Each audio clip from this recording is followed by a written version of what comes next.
Good morning, good morning, good morning! It's Sir Jesse and welcome back to my YouTube channel. So today, wala mo ng travel vlog, but then magkakaroon po tayo ng tutorial on how to stream a pre-recorded video live on Facebook. Gusto mo yan? Gusto ko yan! Gusto mo yan? Gusto ko yan! Gusto mo yan? Gusto mo yan? Gusto ko yan! Kasi marami na nagre-request na they need tutorial on how to stream their videos through the use of their Facebook. So ngayon, gagawin na natin. So, what are you waiting for? Join me in learning and exploring this tutorial video. Let's go! A few moments later. To start with, you need to go to your browser. So click Google Chrome and you need to type OneStream Live. Upon clicking it, click this link and then it will link you to its official platform. So ito po yung platform ng OneStream Live and you need to sign up. Since it is free, you need to click sign up free. Okay. And then it will appear like this. Let's just wait. Medyo mahina ang connection. So ayan, since I already logged in my Google account, so I need to click this and click the logo of Google para automatic maka-register ka sa OneStream. So ayan, you are now registered with OneStream Live. So ito po yung platform ng OneStream Live and there are lots of social accounts like Facebook page, group, profile, YouTube, and others. All you need to do is to explore this page.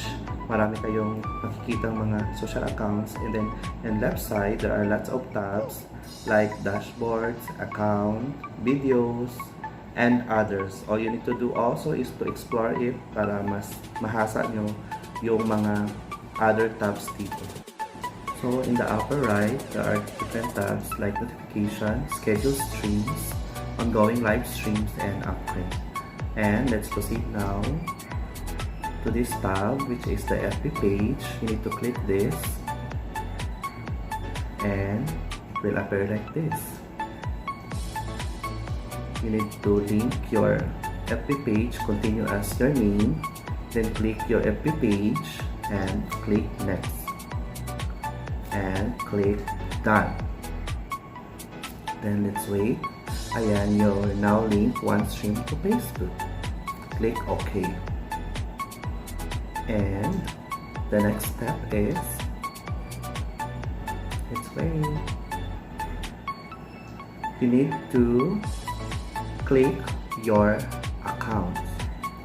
So click again the tab FB page, your FB page, and connect to OneStream.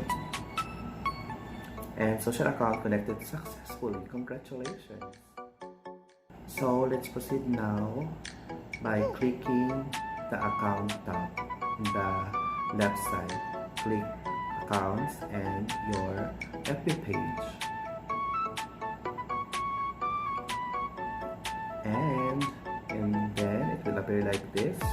All you need to do is to click the upload or record in order for you to upload your video.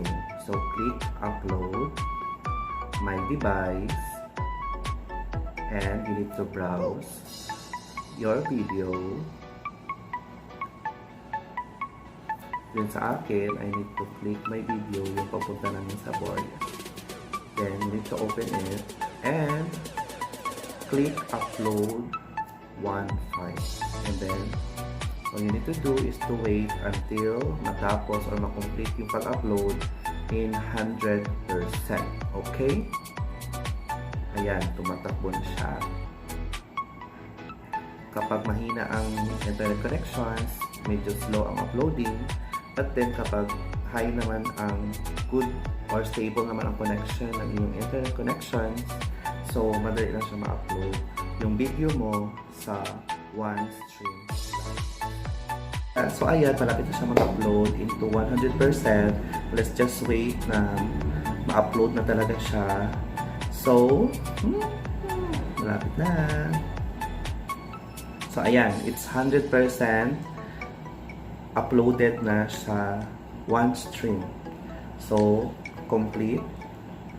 And ipaprocess na siya. So, ayan. Andyan na yung video mo. All you need to do is to edit the title. So, ito yung sa akin. So, I need to edit it. Exploring Boreas Island in Malingkat Beach Resort at Clan Sarangani Province. So, medyo i-edit mo lang siya. Afterwards is you need to change the thumbnail. Since ready naman yung thumbnail ko, so i-click mo lang to siya na button and then search for the picture for the official thumbnail of your video. So ito, open and then i-upload na siya. Uploaded. So ayan, meron siyang thumbnail. So ngayon, you're going to set the date and the time kung kailan mo siya i-stream on Facebook. So sa akin is March 30, today, 2021 at exactly 12 noon.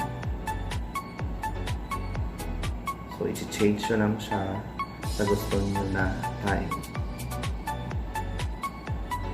Set. So there you go. Already set the date and the time. So after that, you need to click schedule.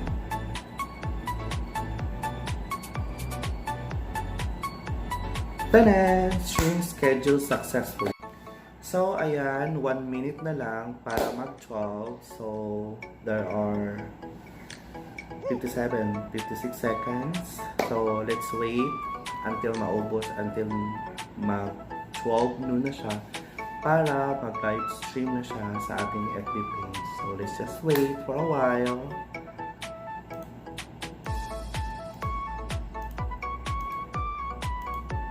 Six, 5, 4, 3, 2, 1. So, go now to your FB page and let's see kung mag-appear na siya sa ating FB page. There you go. Let's wait. Let's refresh our FB page and mag-appear na siya sa ating FB page. Madali lang, di ba?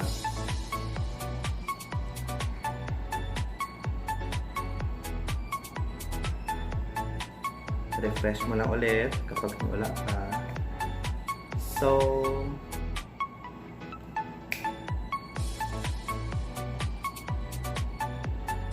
sorry, medyo mahina yung connection. So, ayan! Live na siya sa ating FB page na Jessie Jan's Vlog. So, sa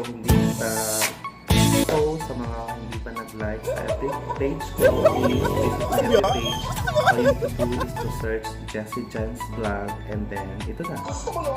Gusto mo yun? Gusto mo yun! So ayan! Live na po siya sa ating FB page. Success!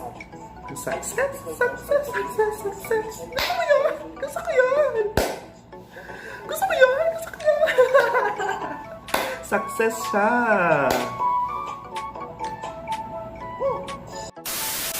So ayan, successful po ang ating tutorial on how to stream a pre-recorded video live on Facebook. So, sana marami kayong natutunan for this tutorial video and please comment down below kung ano pa yung mga tutorial videos na gusto nyo pang gawin natin. So, that's the end of my vlog today and please don't forget to like, subscribe and click the notification bell para updated ka sa aking upcoming videos. So once again, this is Sir Jesse and see you on my next vlog. Bye-bye!